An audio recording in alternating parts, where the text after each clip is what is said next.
So version 5.7's second half is almost here, and for those of you saving up for Mavuika or Emilie, this might just be your final window to decide what to do with your Primogems. In this video, I've done all the math and breakdowns so you don't have to. I've calculated exactly how many Primogems you can realistically get starting right now till the end of the patch. And I'm also going to talk about whether Mavuika or Emilie are really worth it, especially with Nodkrai and version 6.0 looming just one patch away. Let's start with what really matters. How many Primogems you can actually get from now until version 5.7 ends on July 29th. We've got around 21 days left in this patch, and that's still a solid window to farm, especially if you stay consistent. Daily commissions will be your biggest base income here. They give 60 Primogems per day. Over 21 days, that's 1,260 Primogems just for logging in and doing 4 quick tasks each day. Then we have the Spiral Abyss. It'll reset one more time before 5.8 begins. If you're able to full clear all 12 floors, you'll get 800 Primogems. But even if you only manage a few chambers, you'll still earn a decent amount. So push as far as you can. It adds up. Tumult Subduer is another major source. It's the new Abyss-style mode introduced in this version. Just clearing up to Tier 3 already gives you around 450 Primogems. That's nearly half a 10 pull on its own. Now let's talk about events. The second half of 5.7 has a handful of mini-games, story quests, and smaller side events. Altogether, they're expected to give around 1,195 Primogems. These are usually pretty easy to complete, so don't sleep on them. We'll also get 2 new character trials this phase, Mavuika and Emilie. Each one gives 20 Primogems, which means a total of 40. It's not huge, but when you're close to pity, every bit counts. The 5.8 livestream is also expected to drop during this half, and with that comes the usual 3 redeem codes worth 300 Primogems. We also sometimes get a bonus 60 Primo code randomly during patches, so let's count 360 Primos total from redeem codes during the second half. And then there's Paimon's Bargain Shop, which refreshes mid-patch. If you trade in your Stardust, you can grab 5 intertwined fates, essentially 800 Primogems worth, assuming you haven't used it yet for this cycle. Now, if we total all of that up, you're looking at a grand total of around 4,905 Primogems, which equals roughly 30 to 31 pulls if you're strictly free to play and haven't missed any source. But if you have Welkin Moon, you're getting 90 Primos per day on top of that. Over 21 days, that's another 1,890 Primogems, bumping your total to 6,835 or close to 43 pulls. So, while it's not 90 pulls or guaranteed pity territory, this is still a significant amount of resources, especially if you've been saving steadily from earlier in the patch. Whether that's enough to pull Mavuika or Emilie depends a lot on your pity count and how lucky you are with the 50-50. But here's the thing. You might be looking at these numbers and wondering, should I pull for Mavuika or Emilie, or should I just wait for 6.0? Is it even worth it? Let's talk about that. Starting with Emilie, she's an off-field dendro applicator, and that makes her very tempting for anyone running Bloom, Hyper Bloom, or even burning-based teams. But her true value lies in setups that can keep triggering her dendro reactions efficiently, especially with Hydro or Pyro supports. Her kit feels like a specialist. She shines bright in teams built around her, but if you don't already have solid Electro or Hydro units to pair her with, then her value might not be as high as you expect. She's flexible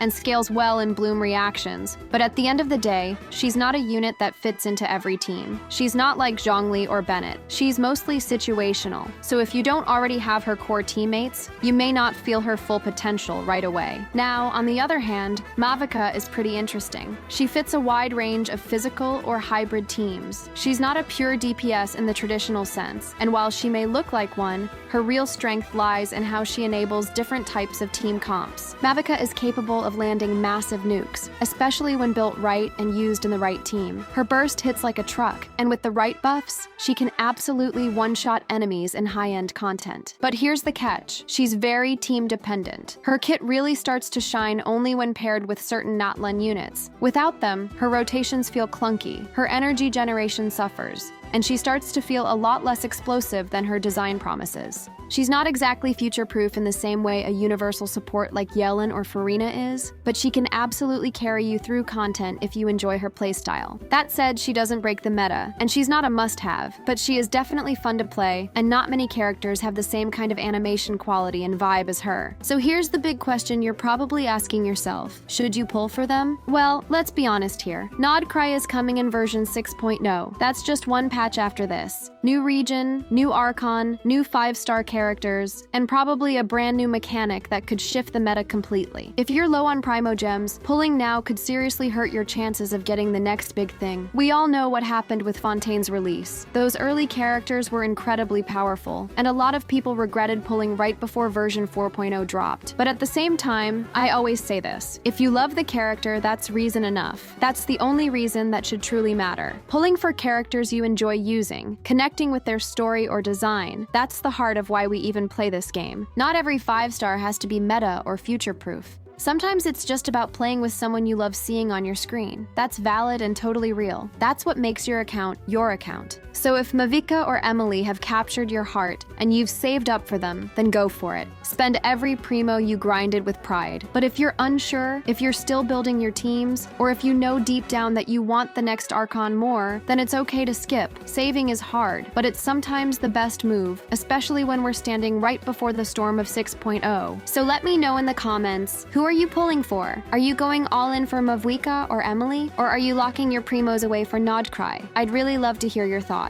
You can also join our Discord server if you ever feel like chatting or hanging out. The link is in the description. That's all for now. Stay safe, stay healthy, and as always, don't forget to drink water. I'll see you in the next one.